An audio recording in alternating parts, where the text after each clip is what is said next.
Taxation, General Government Operations, and Youth Development now convenes this hearing. In accordance with the Open Government Law, public notices for today's proceedings were sent to the media on May 6, 2016, and again on May 11, 2016. For the record, today is Friday, May 13, 2016, and the time is now 1:08 in the afternoon. The committee will hear and accept testimony, both oral and written, on the following items. On the agenda, we just have a single bill today. It's Bill number 293-33, COR, introduced by our Speaker, Judith Wampat, Senator Tina Mooney-Barnes, Senator Rory Respicio, Senator Nerissa Underwood, and Senator Tommy Morrison. This is an act to amend subsection 106119K of Part A of Article 1, Chapter 106 of Title 11, Guam Code Annotated, relative to depositing escheated funds into housing trust funds for the First-Time Homeowners Assistance Program Act. As indicated in the agenda, the confirmation hearing for Katrina Hodges to serve on the Real Estate Commission has been removed from the agenda. Earlier this week, the committee learned that it was the intent of the nominee to decline the nomination.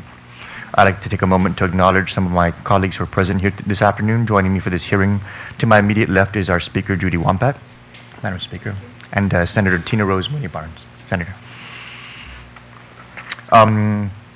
With that, we only have this single bill on the agenda. I'll go ahead and yield to the prime sponsor of the legislation, Speaker Wampat, for her opening statement on Bill 293-33. Thank you very much, Mr. Chairman.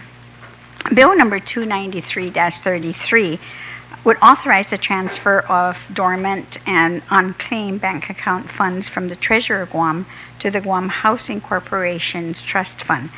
Guam law provides that in the event that there has been no activity of deposits or withdrawals in any bank savings account and no contact has been made by the account holder of the account with the bank for 10 years, that a bank shall transfer the balance of such account to the Treasurer of Guam for the account of the depositor. The law also provides that in the event a check account is inactive for 2 years and the depositor cannot be located, that a bank shall transfer the balance of such account to the Treasurer of Guam for the account of the depositor. So funds transferred from banks to the Treasurer of Guam then are escheated to the Government of Guam, the Territory of Guam, 1 year subsequent to the date of the transfer. If a depositor wishes to gain access to his or her bank funds that were transferred to the Government of Guam, pursuant to Guam law, the depositor has the right to make a claim against the Government of Guam within 1 year of the date of transfer. The Guam Housing Corporation's Housing Trust Fund was established in 2012 as part of Public Law 31-166 to support the affordability and accessibility of housing for residents of Guam and to finance support services that assist low-income households in obtaining and maintaining affordable housing. According to the Guam Housing Corporation, approximately 70 families were awarded up to $10,000 each in first-time home ownership grants since the enactment of Public Law 31-166, which was authored by the late Speaker Ben Pangilinan. In the 32nd Guam Legislature, I authored Public Law 32-36, which transferred $2.1 million to fund the first-time home ownership program. These grants yielded over $53 million in real estate, banking, escrow, appraisers, and title insurance activity. Moreover, it provided 289 families homes. Now, Bill number 293-33 will help improve Guam Housing Corporation's ability to fund additional home ownership application to the benefit of families. $700,000 would fund approximately 95 families while stimulating the real estate economy by about $17.5 million. Yes. The funding of the Guam Housing First-Time Homeowner Program will definitely help a good number of Guam's families. Then would also allow these funds to flow through many sectors of our economy, such as real estate transaction, employment, construction materials and services, appraisal services, etc. Guam ownership is a powerful and measurable component of our economy. So I'm hoping then that as a legislature, we can do our part in building a stronger economy and thus a stronger community for this and future generations. And to give some data, and I'm sure maybe I'm hoping that Guam Housing would do the same, and I'm just doing a rough estimate. When you consider from the very first bill through Speaker Ben, and then with my bill, we had assisted then a total of 399 families. And when you consider the multiplier effect just for these laws from 2012 to 2016, is that there was $63 million, $63.7 million impact to our community. So with that then, Mr. Chairman, I'd like to then hear the comments of others who are here to testify in the bill. Thank you very much.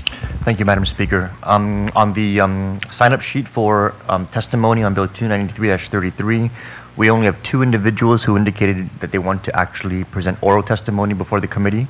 Those 2 individuals are Ms. Valerie Kaipat and Mr. Carlos Camacho. If you can please join us. No, I only have those 2 signed up. We do have Mr. Beneventi, who's indicated written testimony that he's already provided to the committee. So the only 2 individuals for oral testimony are Ms. Kaipat and Mr. Camacho. Okay, also Mr. Joe Diego. All right. Yes. Okay, Ms. Kaipat, whenever you're ready to begin, go ahead and just state your name for the record. Valerie Kaipat, applicant, Guam Housing Corporation. The bill that was introduced by Difuntu Pangilinan is a beautiful, beautiful program that I just came across a year ago. My husband and I have been in the search for our home for about 3 years now, and we do have a family, a grandson, and we have no intentions of leaving Guam. And I think that's the breaking point. We don't want to leave home. And when the program was introduced to me, I was in shock that it was actually free money that we did not have to pay back. And I've been doing research on who actually came up with this bill. And thank you, Speaker, for giving us the historical, because it's really important that we know who fought for us families that want to remain on Guam. So I went through the process, and I've been approved for my home through Chamorro Land Trust property in Dededo, and we are thrilled. We are at the final stages through Department of Public Works for permitting, and unfortunately along the process, we found out that we were out of money, and I've applied since January. Guam Housing Corporation has been very helpful to me. They've been keeping me updated on what's been going on. I do appreciate also the senators that have reached out to me on their personal time, during off hours, via social media. It has been very heartwarming knowing that something is being done. This Bill 293-33 I fully support, and I hope that there is immediate help for us, because of course timelines are rolling, and for my family, our permit is just about ready. My loan, I had to request for an extension as of yesterday for another 30 days because I was supposed to close May 11, but because there's no funds, I have to push to another 30 days. That makes it June 11. So it's a scary thought, because you have appraisals, you have the surveying companies, you have lots of legal documents and legal fees and so forth that we pay out of pocket, and we don't want to redo the process for any reason, most especially because there's no funds. So thank you for this bill, authors, senators, chairman. I really appreciate being given the opportunity to speak out on behalf of my family.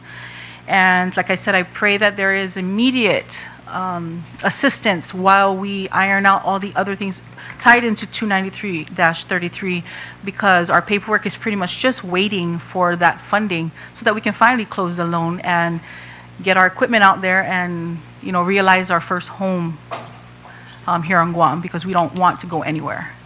So thank you very much. Thank you, Ms. Kaipat. Next, we have Mr. Carlos Camacho. Carlos. Mr. Chair, Speaker, Senator Barnes, Senator Morrison. Again, we're here today to maybe hopefully see another successful use of our very limited financial resources. What I like about this, the reuse of these funds, it has, as you said in your opening statement, Madam Speaker, it has a multi-economic effect. And I just want to give one example because when I was here 3 years ago in a very similar bill, we didn't really have the grasp on what the final numbers would be, other than, we can put things in paper. This is what it will yield if everybody applied. And the good news today is, based on Guam Housing's report to the legislature, is it yielded over $63 million worth of home ownership activity. Let it be construction, let it be purchase of an existing home in the community. I also sit in the Affordable Housing Coordinating Council, and one of the barriers to housing over 30 years ago, before my good friend USDA Joe Diego implemented the 100% financing program, was the lack of down payment and closing costs from a lot of families.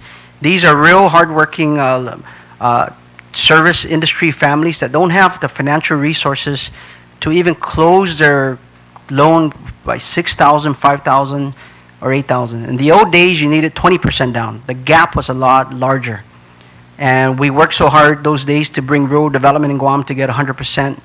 We finally got it in Guam, and then there's one period where Derado was disqualified. Then we worked again with the same committee, Senator Barnes and their housing committee with Martin Beneventi, and we got Derado back in the equation. So we solved one barrier to housing. But this is the one that this young lady, or this first-time homeowner, just explained exactly the same type of situation a lot of families are doing. But I just want to explain the economic effect, because I do the financial numbers when I put these loans through either USDA or one of the banks that my families go through. So let's take a $150,000 loan. It's a one-level loan, real easy math. Based on the original law by Senator Ben, 4% of that, the families could get up to $6,000 of grant assistance. Now, you got to remember that $6,000 is not used until the loan is closed, so you're not wasting that grant. It's tied to an approval, tied to a loan closing. So you get to use it only when the loan closes. So the $6,000 kicks off a $150,000 mortgage portfolio or construction activity that this young lady's doing. But that $150,000 is only first layer. The banks who's offering that loan, let it be Guam Housing or any of the local banks, has their interest to charge for a 30-year term. Today's rate is 3.5%. I'm not sure what Guam Housing's rate is, but that's the Freddie Mac rate today. Today when I came here, I wanted to find out what the interest rate would be for 30 years impact on a $150,000 loan. There'll be a $92,000 interest growth for that particular bank, plus the $150,000. So if this individual applied to the bank, her final 30-year loan would be about $240,000, which the bank reuses to re-lend back into the next cycle of families. But that doesn't stop there. You got homeowners insurance that is required to protect the asset of the home. That's a yearly thing that the insurance industry will provide homeowners insurance. Then you have real property taxes that this young lady will start paying as part of society, which then helps some cash flow to Gov Guam. Maybe not be much, but if we have a lot of homes, it'll build up the cash flow into the home.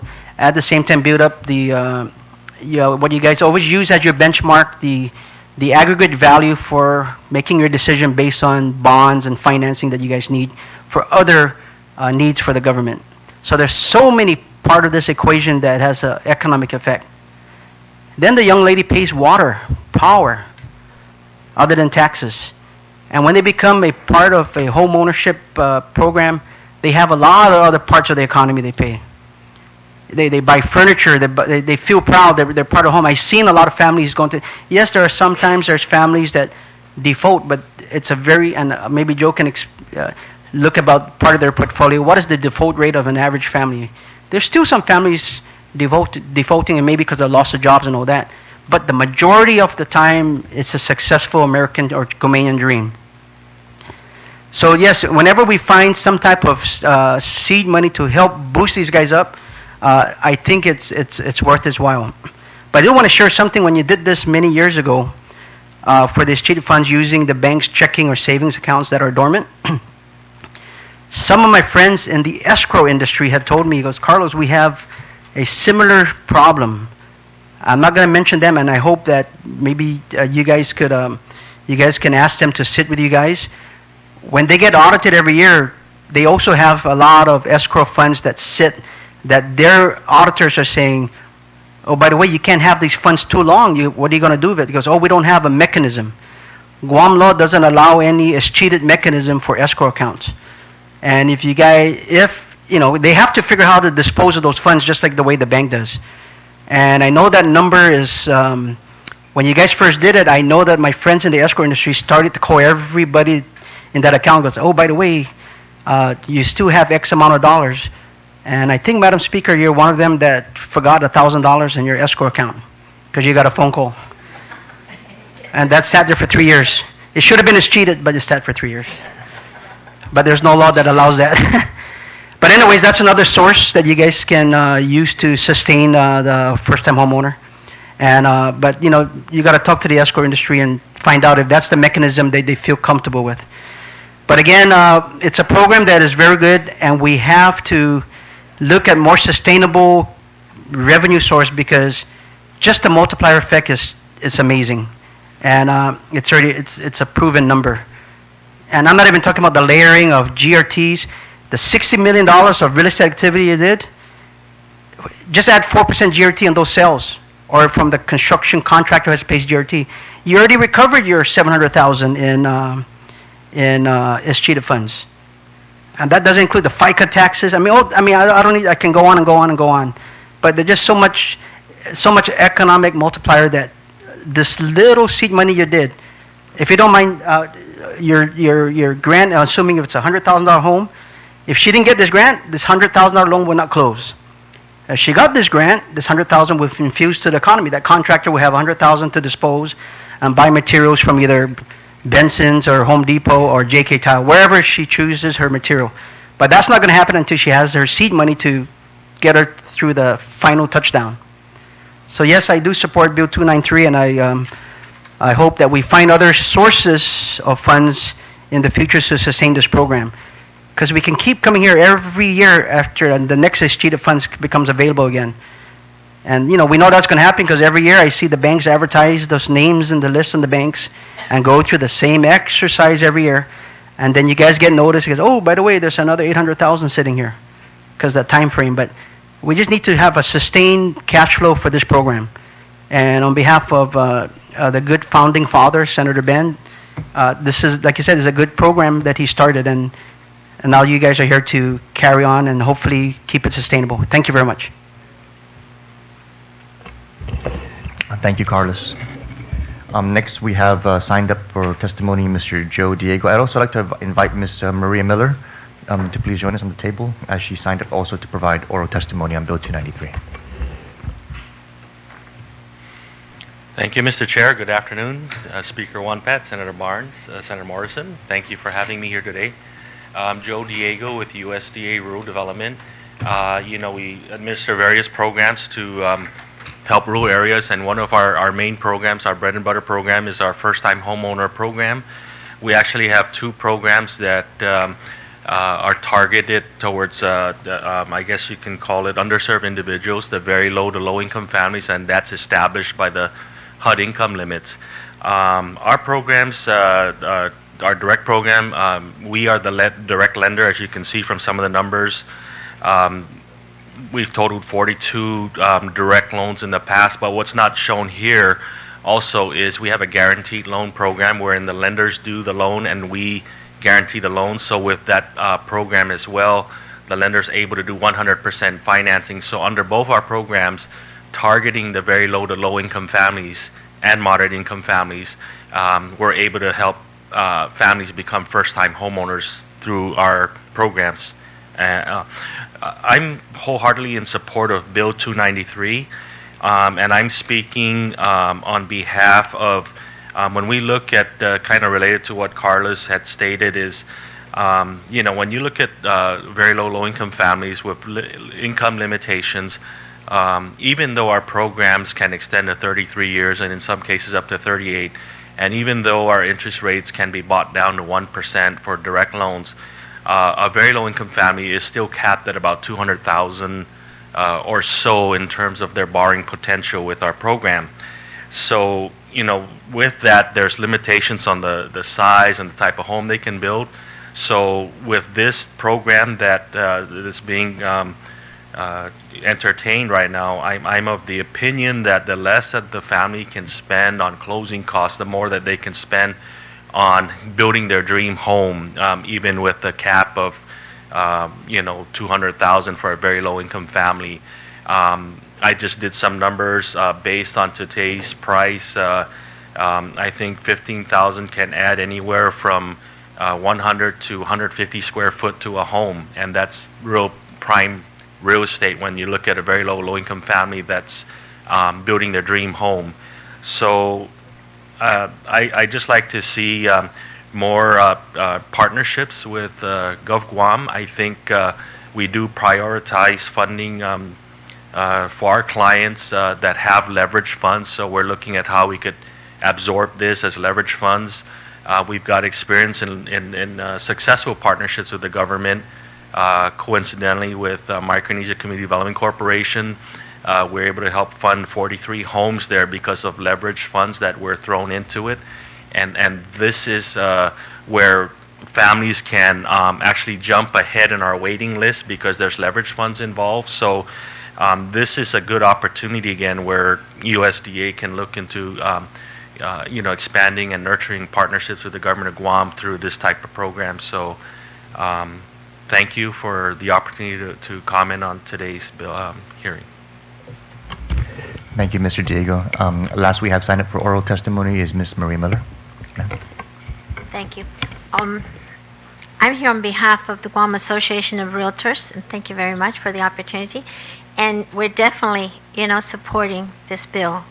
It's a godsend. I've worked with, with rural development and, with Guam's, with the program that Guam Housing has, and it's just awesome. And for 38 years, I've been doing real estate, and my heart is, helping the people that don't think they can ever afford to buy a home to buy a home. I'm hoping we can also extend it a little more towards condominiums too. But anyway, I had signed up to say something because, just like Carlos said, I've had escrow companies tell me, please make sure that they include the dormant funds that they have there, because it's a headache to them to keep it on their books. And if we can pass some kind of law to include that too. Because my concern is like his. I mean, we get people in there and and then the money runs out. So I really would like to take some kind of option that it becomes perpetual funds, so that it just keeps coming in. That we, like he said, we don't have to keep doing this every year. Okay. Thank you, Ms. Miller. That would exhaust those individuals who signed up for oral testimony on Bill 293. Just for the record, I just wanted to clarify also for the benefit of the listening audience what exactly it is that we're talking about with respect to sheeted funds. This bill is not appropriating tax dollars for this grant program. What it's doing is there's a law on the books that basically says if there's money sitting in accounts, bank accounts, and they've been sitting there for too long, those monies revert or is sheet to the territory, and they become an asset of the people of Guam. And what Bill 293 is intending to do is it's intending to turn that asset into a grant funding source for the Guam Housing Corporation to be able to use for people to be able to purchase homes with those grants. Now that asset, when it becomes a property of the people of Guam, when it's used for this grant purpose, it then is leveraged up to purchase the houses or build the homes. And it's not lost to the people because that asset is then converted into debt ceiling capacity for the territory. So just for the record, we're not taking public assets and giving them to individuals and the public is no longer able to benefit from it. We're actually multiplying the value of that asset using the leverage process that's afforded through the benefit of this program, the loans that are associated with this program, the economic activity associated with this program. So the reason the committee is very happy to hear this bill, and I thank the authors for sponsoring it, is it actually grows the purchasing power of the people's asset. So with that, the committee will be reporting this out quickly, Madam Speaker. And in light of Ms. Kaipat's request for expeditious action, as soon as you're able to call us into session, we would be able to have the committee report ready for Bill 293. That being said, Mr. Beneventi, we have your written testimony. We'll just include it in the committee report, if that's all right. And if we have no other individuals who've signed up to testify here today for Bill 293. Madam Speaker, would you like to close on Bill 293? Just like to, of course, thank all of you who came in to testify. I think this is, Ms. Kaipat, you've given a wonderful testimony in terms of being an actual, a person applying who definitely can benefit from this. I know that this last bill that we did, 282 families benefited from it as well. And I know that I think you guys were saying there's about maybe 19 on your approved list, I think, or at WAM Housing.